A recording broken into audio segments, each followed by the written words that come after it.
This is a lesson from chapter Persistence in Neville's book, Feeling is the Secret. Persistence is the quiet but unshakable power that turns desire into reality. In the parable from Luke, a man receives an unexpected guest at midnight but has no bread to offer him. He goes to a friend's house and asks for 3 loaves. The friend, already in bed with his children, refuses at first. The door is shut. The house is still. Yet the man keeps knocking, undeterred by the refusal. Eventually, not because of friendship, but because of relentless persistence, the friend rises and gives him all he needs. This story is not about bread. It is about consciousness, desire, and the unwavering assumption that what you seek is already yours. The first friend represents a desired state of consciousness. The second friend represents the desire itself, seeking fulfillment. The loaves are the substance of your wish. The shut door symbolizes the barrier of the senses, the seeming separation between what is seen and unseen. The children asleep are ideas lying dormant, waiting to be awakened.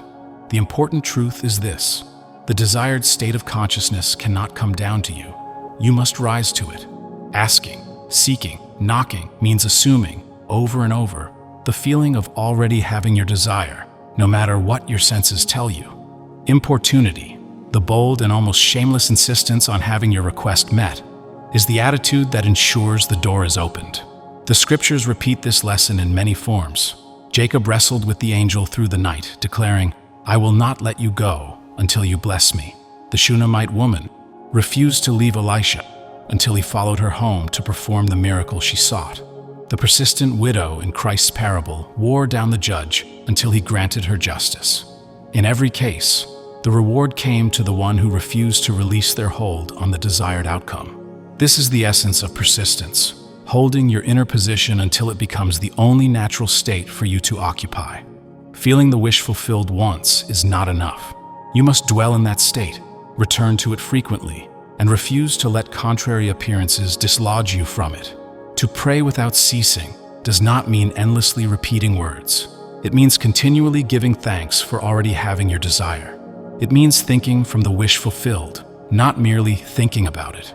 This maintained attitude slowly reshapes the inner patterns of your mind, producing corresponding changes in your outer world. If people in your life seem unwilling to help or circumstances appear resistant, the problem is never with them. It is with your own lapse in persistence. Everyone and everything in your world is compelled to respond to the state you consistently assume. The secret is frequency, not duration.